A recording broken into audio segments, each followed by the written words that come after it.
Salah satu makanan jalanan unik yang menarik perhatian kami di kota China ialah manisan kacang campur tradisional atau dikenali sebagai mixed nut sugar candy, chenggotang. Hidangan ini diperbuat daripada pelbagai jenis kacang dan bijian, seperti kacang tanah, badam, bijan serta buah kering yang disatukan dengan gula malt, lalu dibentuk menjadi hamparan besar yang padat dan berwarna-warni. Bersama kita terbiar dapat sejati di jalan dakwah yang suci, takkan pernah surut walau terbentang duri, karena Allah adalah tujuan kita.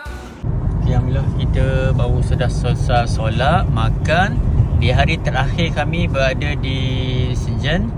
Dan sebenarnya kita nak pergi satu lagi lokasi sebelum kita pulang ke airport untuk terbang balik ke Malaysia.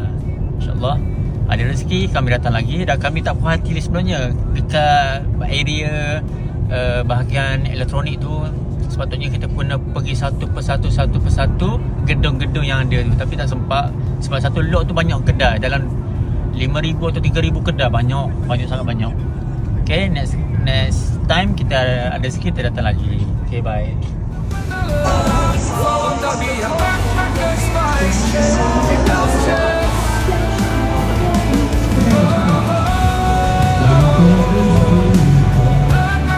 Sini dia punya penyanyi jalanan dia lagi dahsyat. Yang ada tu sister karaoke dia tengok. Oh.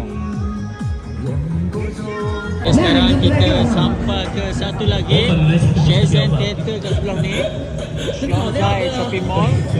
Kat belakang ni ada macam-macam mall kat sini. Kita masuk satu lorong ni, banyak jual produk wanita